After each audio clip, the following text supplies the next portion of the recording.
everybody, welcome back. I'm watching TikToks until I find the world's worst Bridezilla. Join me, let's hang out.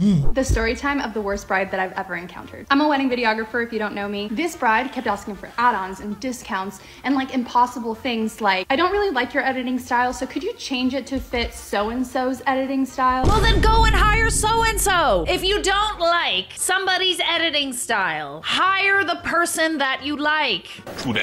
Sorry, just needed to get that out there. Why are you hiring an artist if you don't like their style? To which I reply, oh, did you check with so-and-so to see if they were available for your Period. wedding day? To which she replied, they were just a little out of our budget, so we thought we could make it work with you. Yeah. Lady, I'm married. Stop talking dirty to me. And I don't mind the asking for the discounts. I don't really mind the question. I minded the way she asked it. I minded her. Anyway, we reached a compromise. I drafted up a contract and a deposit invoice and I sent it to her and crickets. And then I followed up a few more times and crickets. And then later on, I saw her post on a Facebook bridal group that we were both part of that she was looking for videographer recommendations. So I was like, okay, she doesn't want to hire me. She's too awkward to let me know. So I just dodged that bullet. But the day of her wedding, months after we had had any kind of communication, she calls me up, irate, asking me, where are you? It's my wedding day. Why are you not here? Are you never signed the contract. kidding me? You never paid the deposit. You didn't answer any of my emails. And she said, why would I pay a deposit or pay you anything before you actually showed up to do the job? I'll tell you why they do this. It is because wedding season is very, very short. There are only so many dates available. If you don't pay a deposit, it means that you are not securing that contractor for the job. You pay deposits for a lot of things. You pay deposits for wedding venues, for caterers. You are paying for that slot so that this person knows, okay, this is for sure happening. Oh my God, okay, it's happening. Everybody stay calm. And if they back out, then at least I didn't block off an entire day that I could have been making money. I still get 50% of my fee for that day. That's why they ask for deposits. With all the composure and couth that the great Lord above bestowed upon me at that very moment, I was able to reiterate my deposit policy and informed her that I had already booked another wedding, so me showing up was an impossibility. She hung up on me. So the moral of the story and my tip is this: have very clear communication with your vendors. Don't assume anything, get everything in writing, and deposits are a thing. Yeah. Ooh, and don't ask videographers or photographers to change their editing style. Hire someone who has a portfolio you like, and just don't be that person. Don't be surprised if you don't sign a contract, you don't give a deposit, that a videographer does not show up to shoot your wedding. She probably looked at this photographer's editing style and was like, wow, this looks amazing. And guess what? That type of editing that you love so much, that probably takes a lot of time and probably a lot of skill and probably a lot of, you know, subscriptions to things like editing services. I like this one. All those things cost money. So when you're looking at a style that you like, it's expensive for a reason. If you want to go for a videographer that does it for less, don't expect the same level of quality as someone who does it for more. It's possible to find one, but don't expect it. This is the way. Sorry, I get so passionate about shit like this. This is why Charlotte is not a photographer anymore. Get everything in writing, like the contract she failed to sign. Glad you dodged that one. Yeah, it's not only to protect the vendors, it's also there to protect you. Did you know that you have rights? It's there to just make sure that everybody understands that this is what's going down. This is what is in the contract. It is what is expected of me. It is what is expected of you. Contracts are there to protect both parties if they're a good contract. Mutually beneficial arrangement. Let's do a get ready with me and talk about the worst and most expensive wedding I've ever been a part of. And no, it wasn't expensive because it was really nice. It was expensive because the bride wanted her bridesmaids to pay for everything. I've been in, I think, 11 weddings now, and I've been maid of honor 4 out of those 11 times. So I'm no stranger to the occasional Bridezilla moment. This was something special. This was also before I knew how to put up boundaries with myself and say no to people, and so that also played a big factor in it. So you're a recovering people pleaser, I see. Same here. We gotta set the boundaries, babes. I know it's hard. I know we like pleasing everybody, but boundaries. Let's worry about pleasing ourselves, okay? Whatever you say. Just as much as everybody else. Thank you for coming to my TED Talk. I absolutely wish that I had just told her, no, I don't want to be a bridesmaid, but I truly didn't know how bad it was until I was. This girl was your classic mean girl, like in real life, so I really shouldn't have been surprised, but it still just completely threw me off guard. It started before her now husband even proposed. I had been dating my now husband for a little bit longer than she had, like been dating her now husband, and we had been talking really seriously about marriage. I was getting really excited about the dress. I found the dress I wanted and I was so excited about it. I told her about it and she was like, oh my gosh, I want to see it. I pulled it up on my phone and I was like, yeah, I just like, I know it's simple, but I really love it. The look she gave me, she literally did the whole, well, I guess that's good for you, but I would never want something like that. The nerve. The lace just looks like so grandma-y, and like, I just would never want something like that. I was a little hurt by that, but I was like, you know what? I don't care. Like, that's fine. Everyone just has their own style. No biggie. Plus, again, I didn't know how to put up boundaries for myself, and so I was used to mean people like this just being allowed to treat me like that. I'm not hurt. I'm all right. So her boyfriend had not yet proposed, but she was like, I'm ready to get the dress. I don't even care. I want to go dress shopping. And I was like, okay, I think that's weird, but like, have fun. Let me know what you get. Later that day, she's like, oh my gosh, I got my dress. Do you want to see it? Yeah, of course. Remember the dress that I loved that she called matronly and thought it was so ugly? She bought that dress. Stop! I was stunned. I was like, oh, I didn't think you liked this. What? She's like, yeah, no, I've never really liked that style, but gosh, when I tried this on, it just looked so good on me. I like didn't know what to say, so I just like kept quiet and was like, okay, well, I'm really happy for you. And secretly, I was just like really hurt because I was like, oh, I feel like I can't get that dress now. Her boyfriend finally proposes, and this is where things start getting really great. My husband now and myself were really close to this guy for years, and so we were so excited for him. We had our concerns, but he seemed really happy. So when they asked us both to be in their bridal party, we were thrilled. Oh, brother. Oh God, I already hate her. I hate her! Ah! For the record, if your friend expresses that she likes something and she wants something, especially if it's a dude, if it's a dress, if it's a purse or something, it's totally fine for you guys to own the same things. But like, maybe talk to your friend first. Is that a bit much? Is that a bit much, Charlotte? It is. But I am a bit much though, so I'm a lot actually.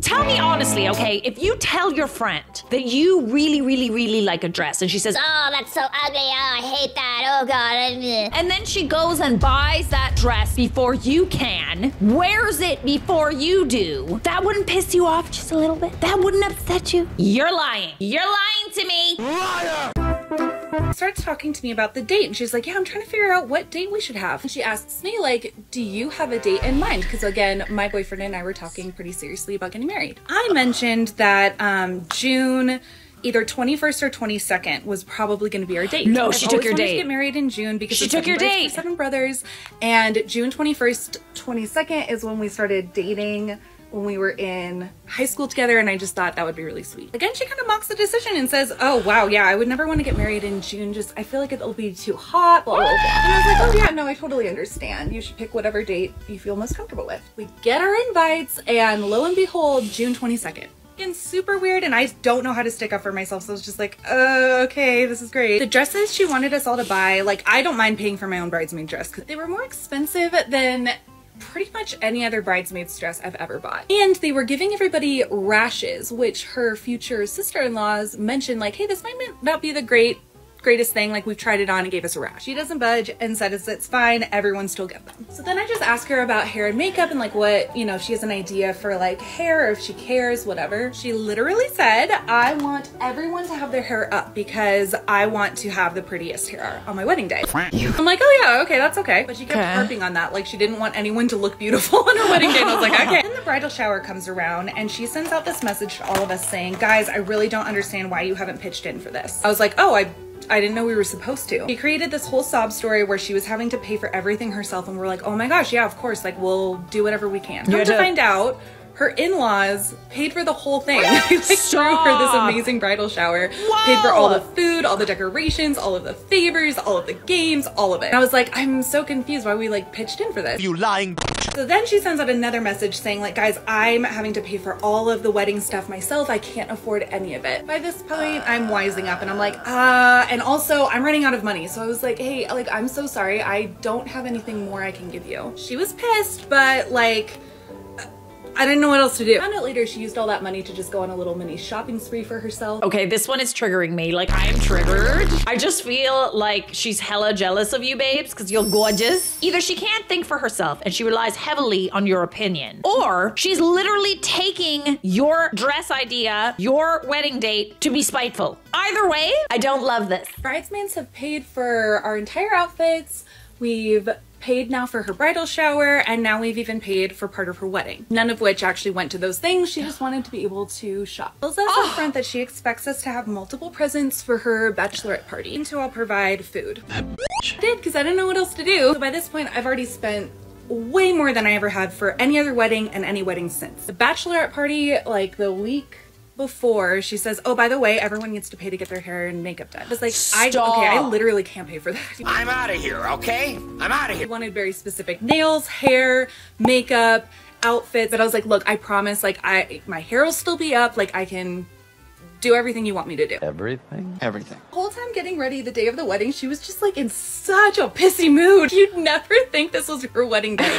You'd think she was like going off to war or something. June 22nd, the middle of the afternoon, so hot. It was an outdoor wedding and it was about a 2.5 hour ceremony. No shade or fans or anything. It was really rough. And this is where I personally think it just gets funny.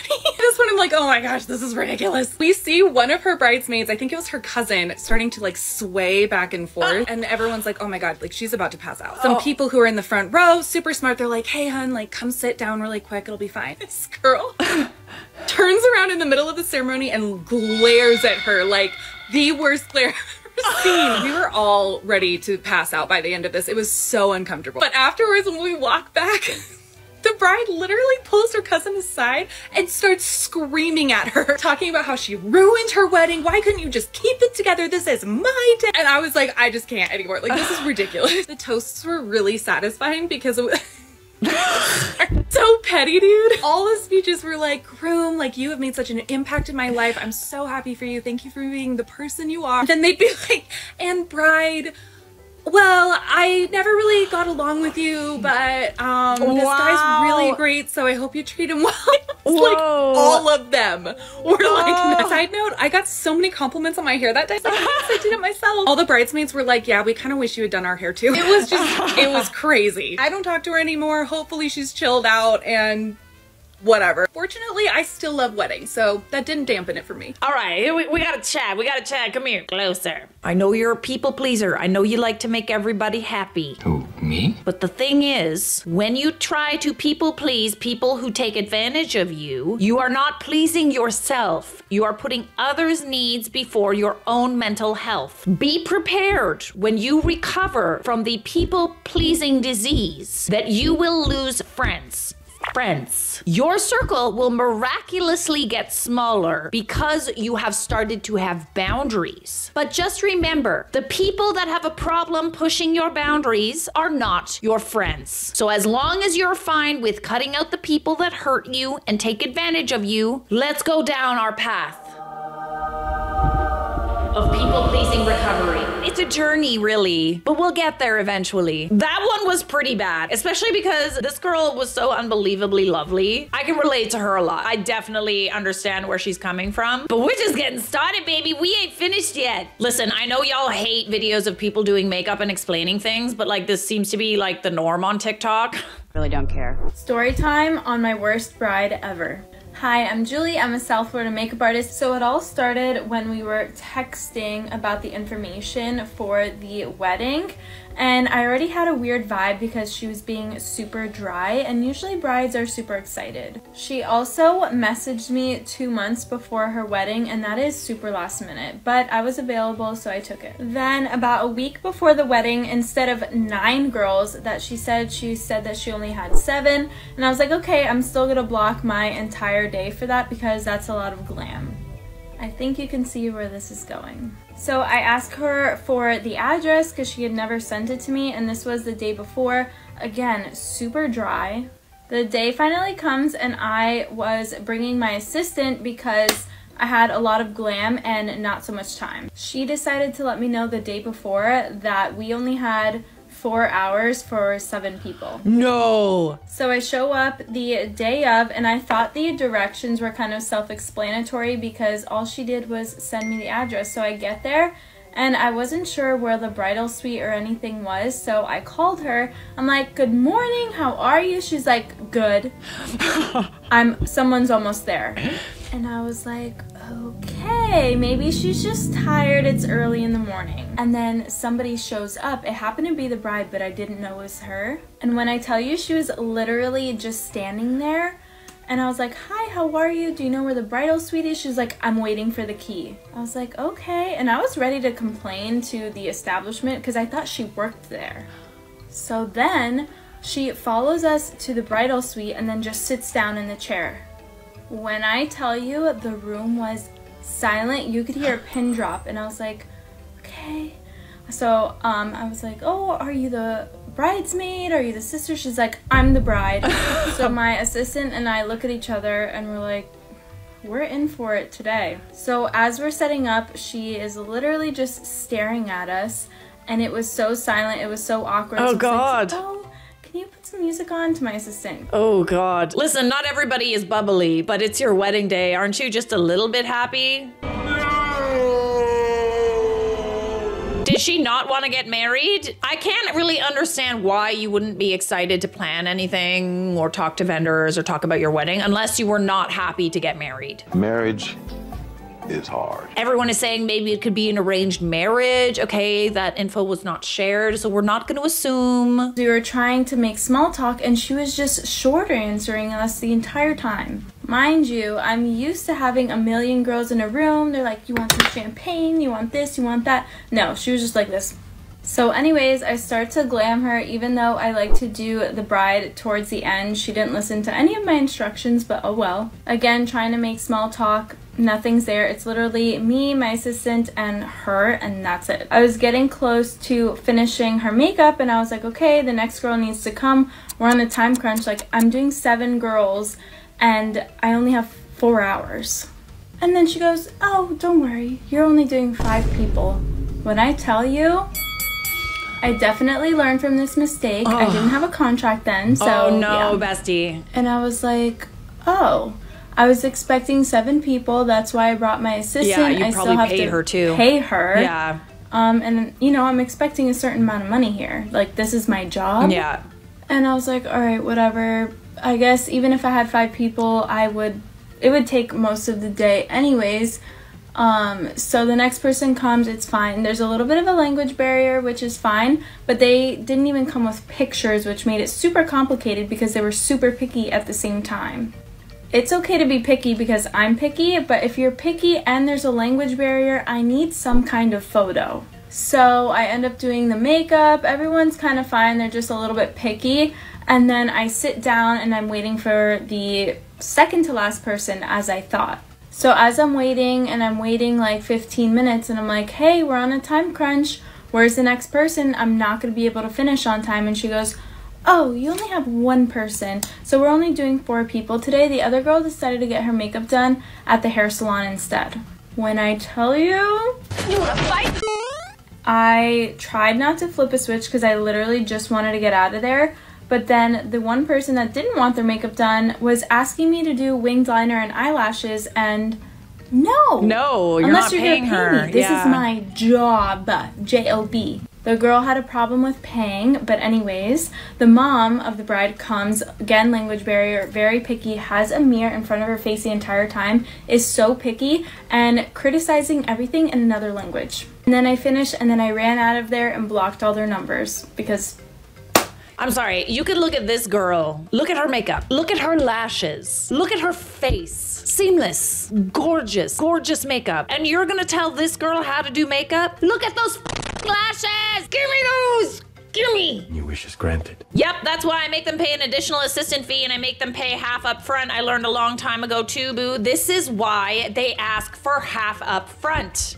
Like this. You'd be surprised how many people don't really seem to respect the rules. Slide a little thing there, another expectation there, and then before you know it, you're doing it for free. All right, that last one was pretty bad. She was pretty bad, but I don't don't think she's the worst out there. I think we can keep going. Okay, messy wedding TikTok, take me back. I have an update and I need you guys to appreciate this as much as I'm appreciating it right now. So if you saw my one viral TikTok that was like, I got demoted from maid of honor to bridesmaids, kicked out of the wedding and blocked and everything, this is an update. Oh my gosh.